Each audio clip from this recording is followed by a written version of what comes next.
vous invite à l'ouvrir à la fin de l'évangile de Luc, au chapitre 23.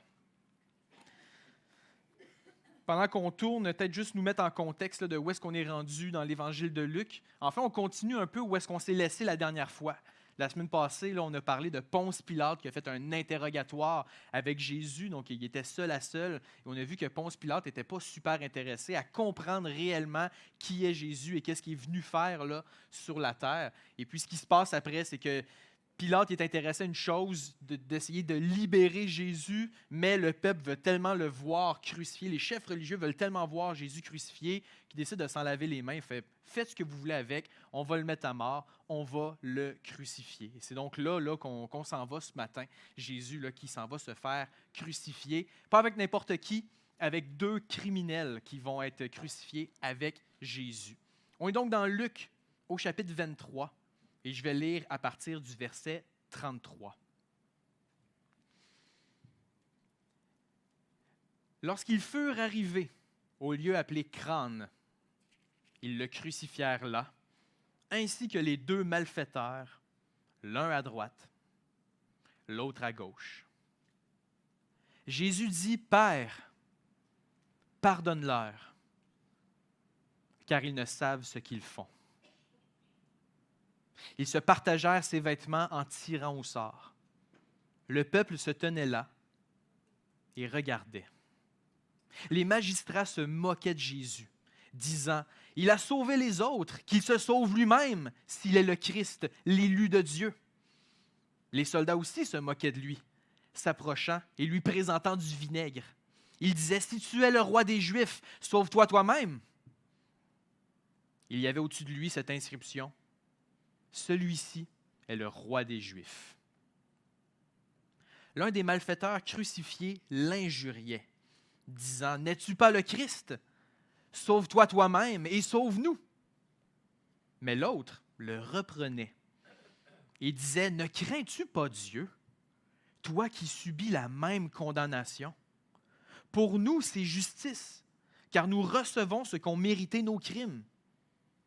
Mais celui-ci n'a rien fait de mal. » Et il dit à Jésus, « Souviens-toi de moi quand tu viendras dans ton règne. » Jésus lui répondit, « Je te le dis en vérité, aujourd'hui tu seras avec moi dans le paradis. » Prions. Père éternel, ce qu'on vient de lire, c'est ta parole. Ta parole qui ne revient pas à toi sans effet.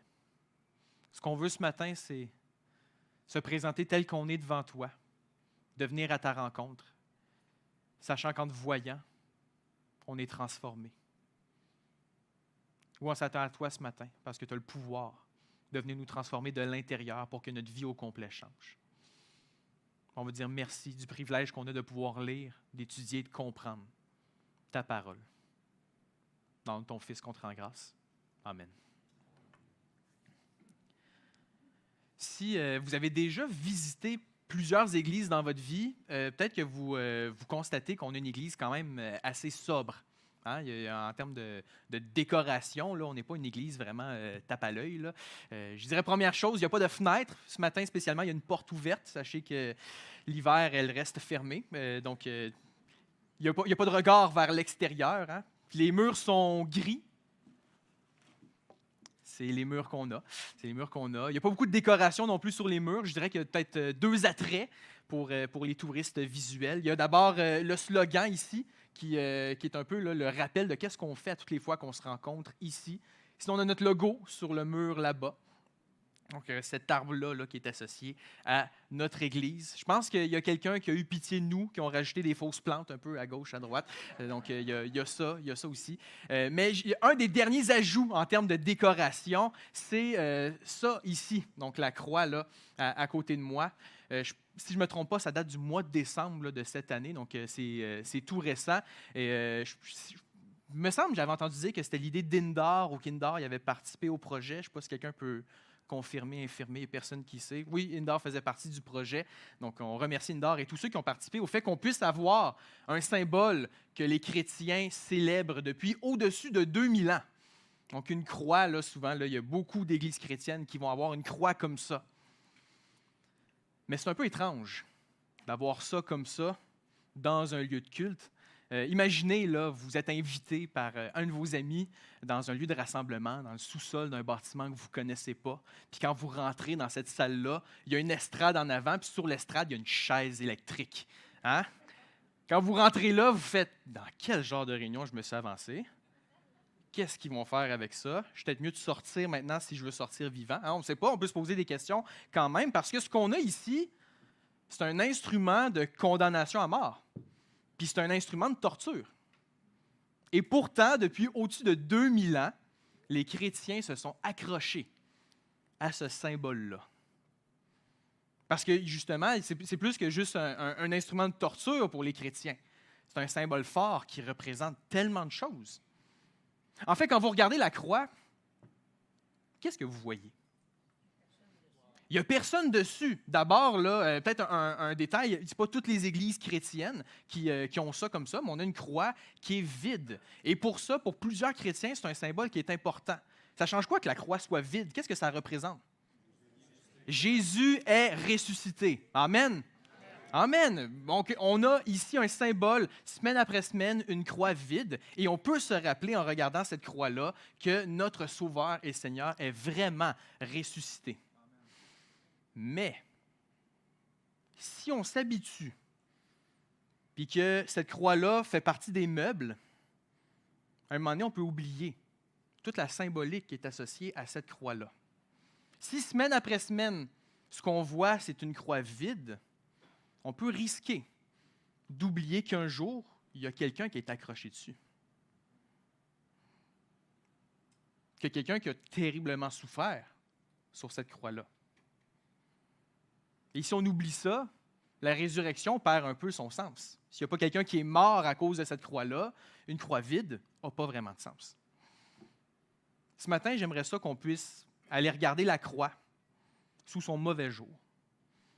Puis j'aimerais ça qu'on puisse le faire en se mettant peut-être dans les sandales là, d'un juif, de quelqu'un qui a vécu à l'époque de Jésus.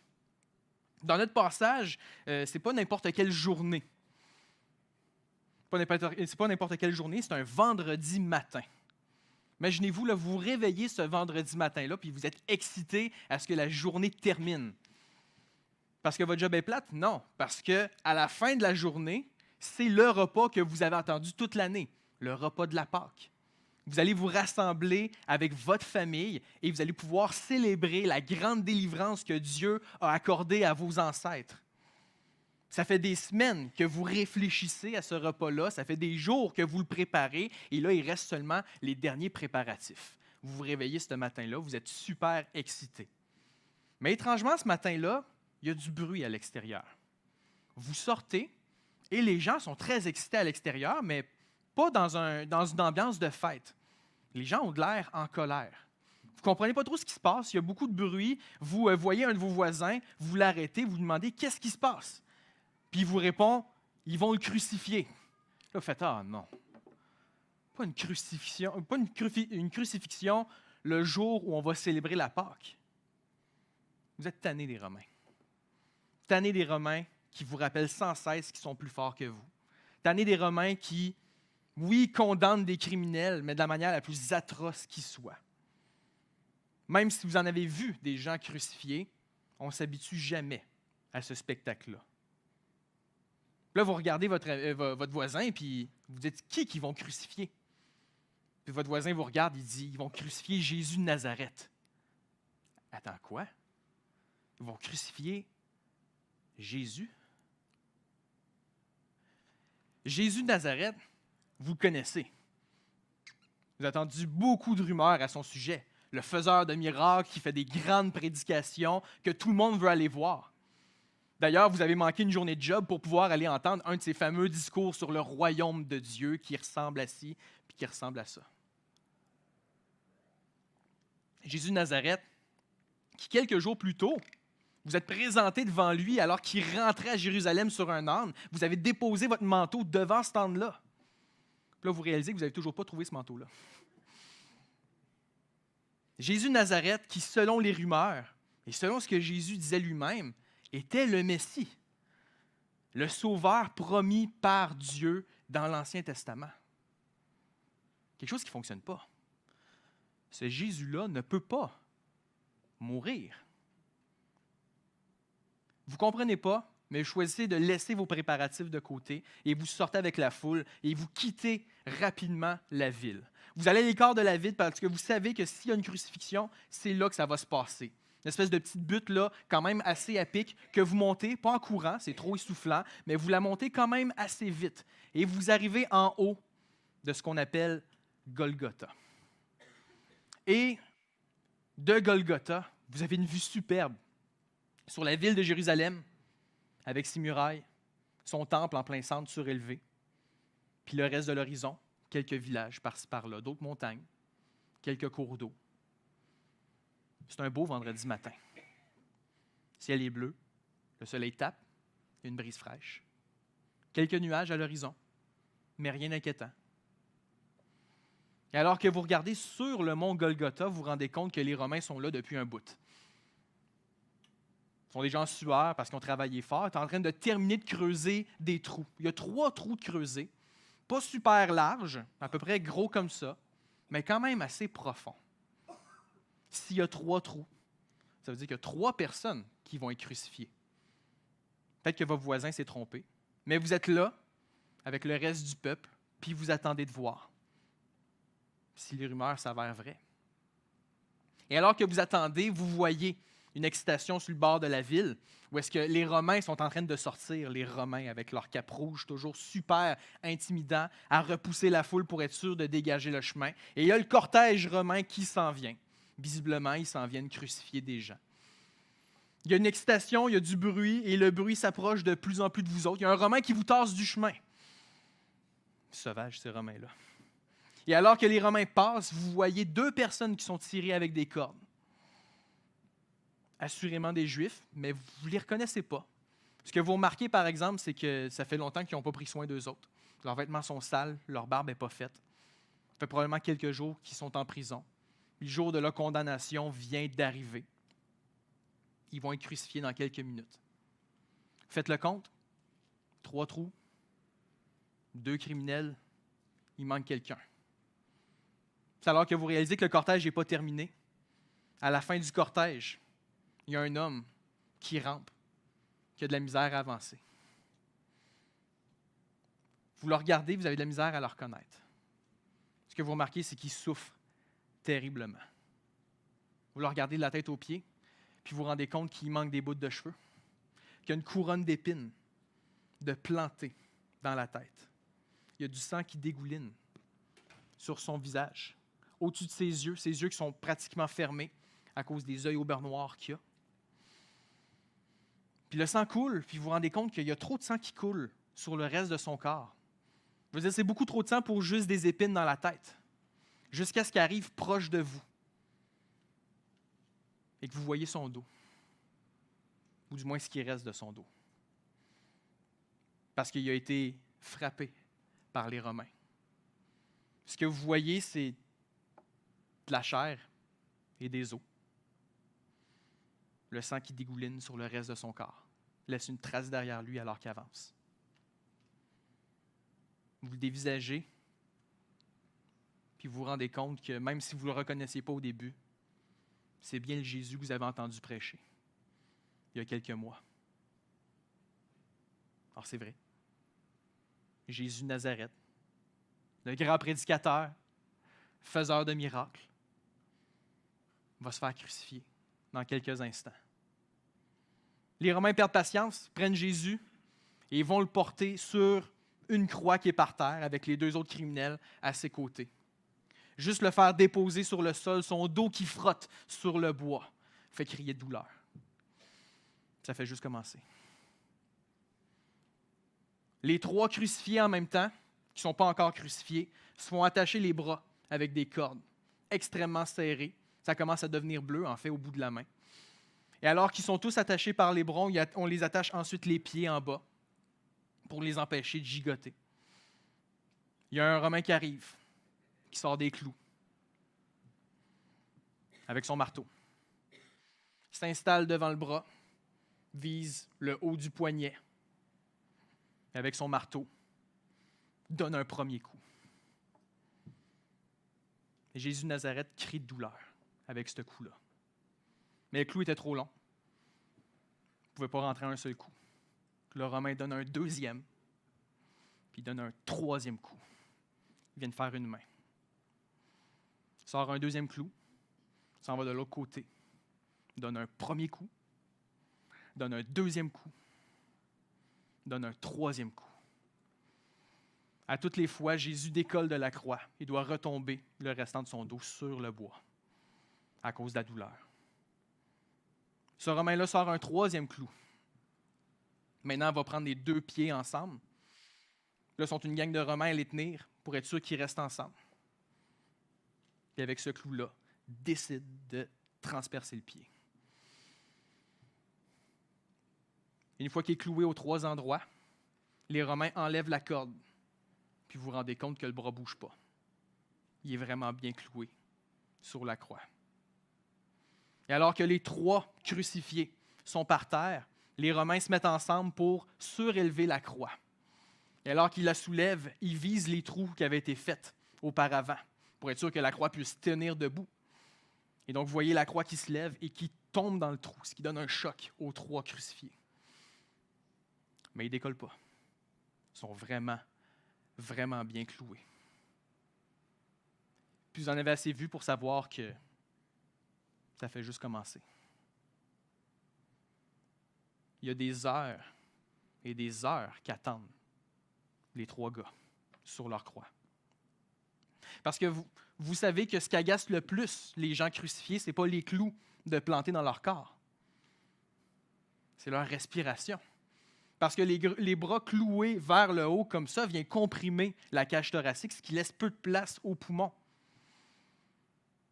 Mais à toutes les fois qu'on manque d'air, comme n'importe qui, on tombe dans un mode survie où est-ce qu'on va tout faire pour aller chercher de l'air.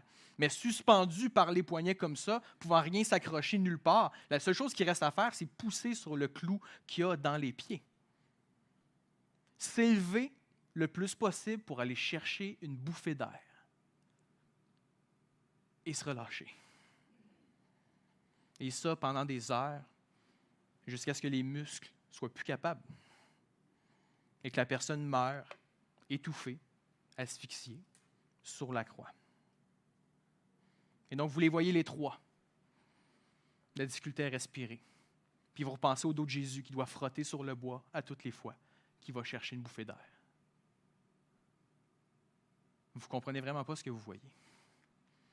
Jésus de Nazareth, avec un criminel à sa droite et un criminel à sa gauche.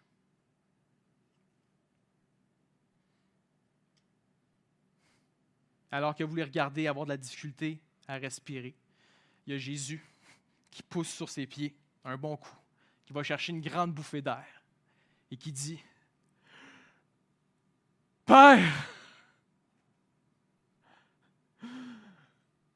pardonne-leur.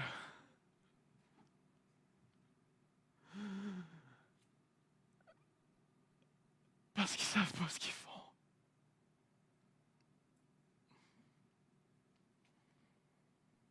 Jésus, qui utilise ses derniers souffles, non pas pour insulter les Romains qui les ont crucifiés, si vous êtes habitué de voir ça. Il utilise ses derniers souffles, pas pour insulter Dieu, qui permet ça. Ça aussi, vous avez déjà vu ça. Mais pour la première fois, vous voyez quelqu'un de crucifié qui demande à Dieu le Père de venir pardonner les Romains qui l'ont cloué là. Les Romains, d'ailleurs, qui sont en train de se partager ses vêtements, sont en train de tirer au sort pour savoir lequel va partir avec la tunique ensanglantée que Jésus portait. Puis vous êtes là, vous regardez. Il y a des nuages qui s'en viennent. Le ciel, tout à coup, s'assombrit. On dirait qu'il va faire nuit avant le temps. Elle ne fonctionne pas, il est genre 10 heures le matin. Mais il y a énormément de nuages qui s'installent. Et alors que vous regardez ça, dans la foule à côté de vous, il y a des magistrats qui élèvent la voix, qui décident de parler à Jésus après l'avoir entendu dire ça. qui leur dit « Sauve-toi, Jésus! Si c'est toi le Sauveur, le Messie choisi par Dieu, tu devrais être capable de te sauver. » Jésus ne répond pas. Plus proche de la croix, vous voyez des Romains. Il y en a un qui donne un coup de coude à l'autre. Prend une grande éponge, le trempe dans un liquide qui ressort rosâtre. Vous vous rendez compte que c'est du vin aigre. Plante au bout d'un roseau et l'approche de Jésus pour le faire boire. Assurément que Jésus, à ce moment-là, pendu sur la croix, tout ce qu'il a envie, c'est de boire un peu d'eau pour le rafraîchir. Mais le vinaigre n'a absolument rien de rafraîchissant. Le vinaigre tombe, imaginez le vinaigre qui tombe, jusqu'à rejoindre le clou qu'il y a dans ses pieds. Puis le Romain qui avait tendu l'éponge décide que lui aussi va insulter Jésus.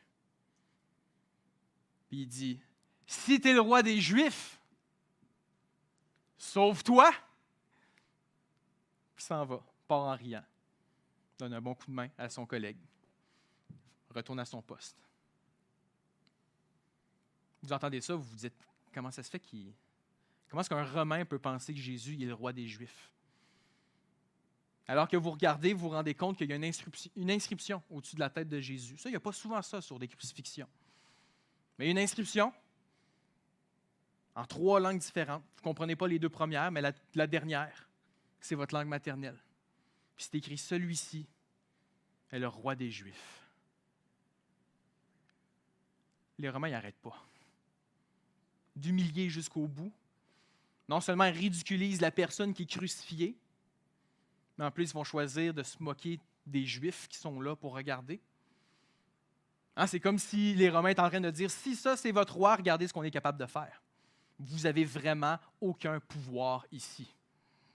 C'est nous, les Romains, qui dominons. On n'a aucun respect pour savoir c'est qui est en autorité chez vous. L'important, c'est que ce soit nous qui soyons en autorité sur vous. Alors que vous regardez ça, il y a un des criminels à côté de Jésus qui prend une bouffée d'air.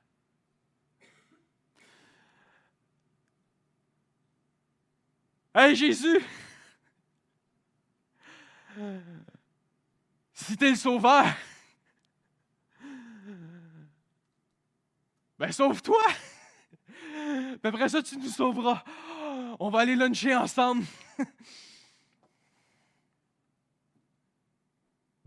Un des criminels à côté de Jésus.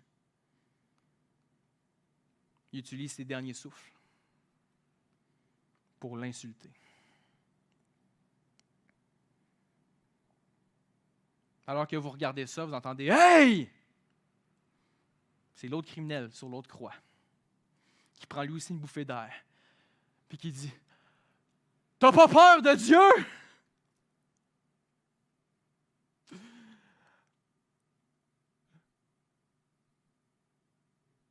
Tu souffres autant que lui. Toi aussi, tu es sur une croix.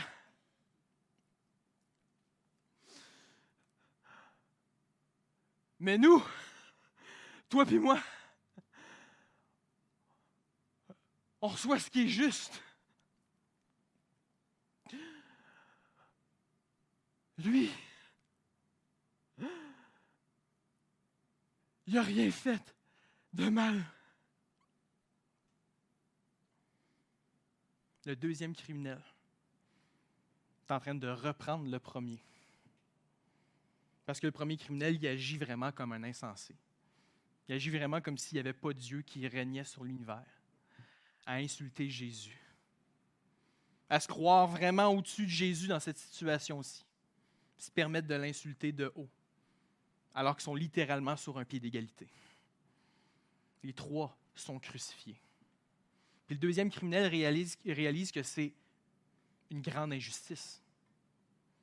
Il sait que lui et l'autre criminel sont sur la croix parce que ce sont des criminels. Ils ont fait des choses horribles. Des grands vols, un adultère, des meurtres, on ne le sait pas. Mais eux autres, ils méritent d'être condamnés à mort. Même si ça vous écoeure de voir des crucifixions comme ça, vous savez que selon la loi, ils reçoivent ce qu'ils méritent. Mais vous vous rendez compte que le deuxième criminel, il a raison. Jésus, lui, qu'est-ce qu'il a fait pour être là?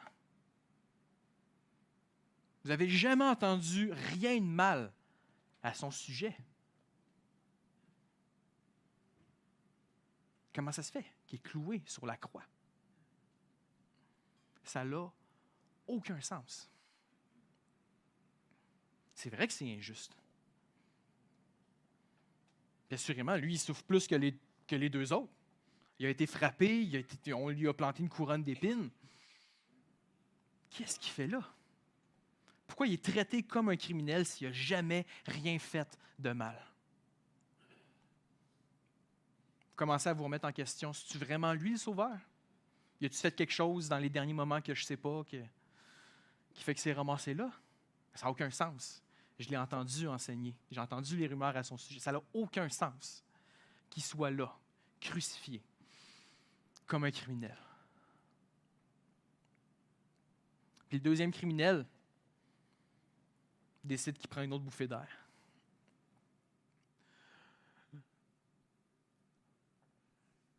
Jésus,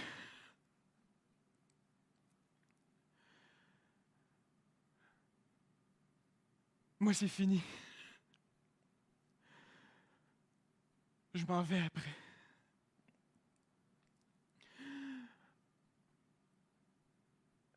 Mais pas toi. Toi, tu vas revenir.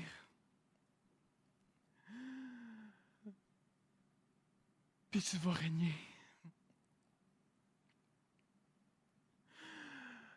Jésus, s'il te plaît.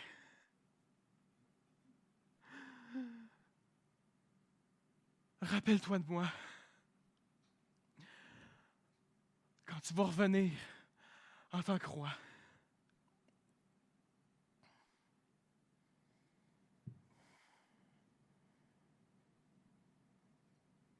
Vous vous rendez compte que le deuxième criminel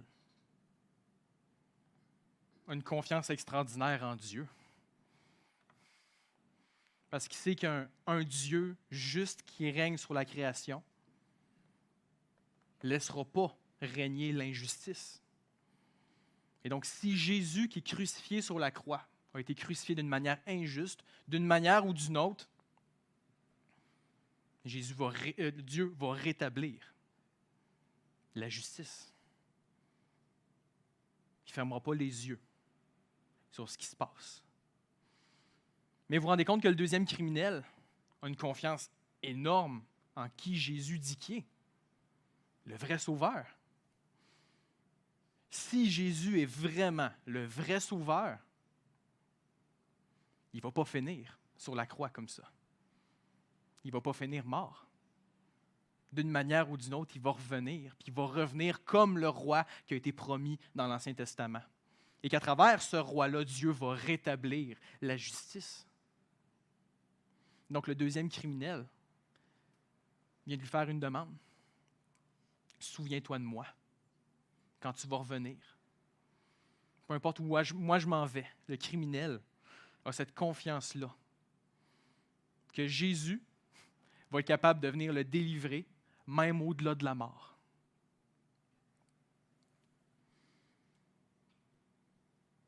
Le criminel, alors que lui est en train de donner ses derniers souffles, a déjà l'espoir qu'un jour Jésus va régner. Puis si c'était lui le sauveur? Et à ce moment-là, il y a Jésus qui prend une bouffée d'air.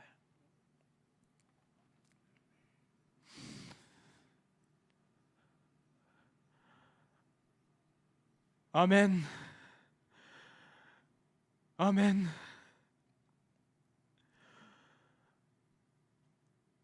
Aujourd'hui,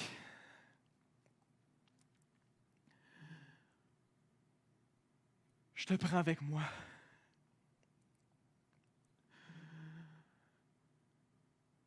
Au paradis.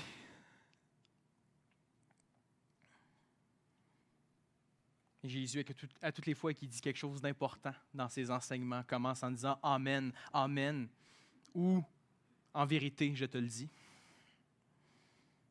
Mais à ce moment-ci, il ne s'adresse pas à une foule en faisant un grand enseignement, il s'adresse au deuxième criminel. Puis il lui dit pas quand je vais revenir, mais aujourd'hui. Aujourd'hui, tu vas être avec moi. Puis on s'en va au meilleur endroit qui soit, dans le jardin parfait de Dieu. Puis on va être ensemble pour toujours. Vous vous rendez compte que la distance qui sépare la croix de Jésus de celle du deuxième criminel, c'est la plus grande distance qui va séparer les deux pour toujours.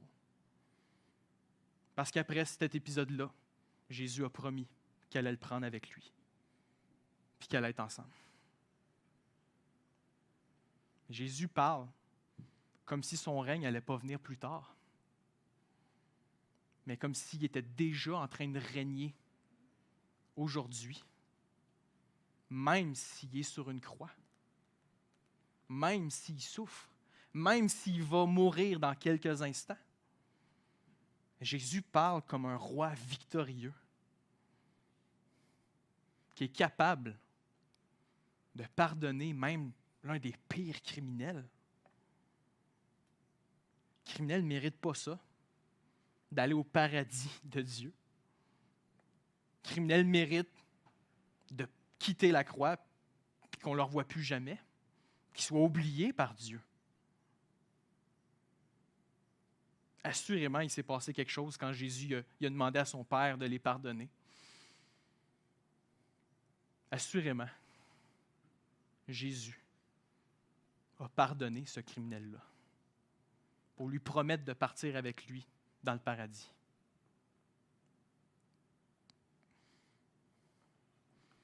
Quand vous regardez la croix, qu'est-ce que vous voyez? Est-ce que vous voyez un homme qui connaît réellement la souffrance et qui comprend donc parfaitement votre souffrance?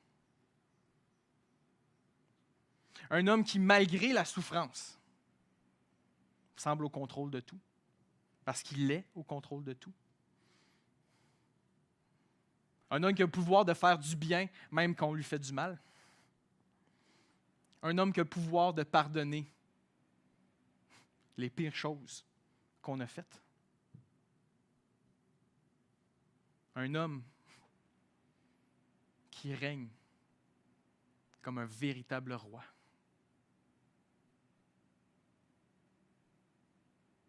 Quand on voit la croix, avant qu'elle soit vide, il y avait quelqu'un dessus. Quelqu'un qui a le pouvoir de nous accompagner, de nous pardonner. J'aimerais terminer avec deux versets dans Hébreux, au chapitre 4.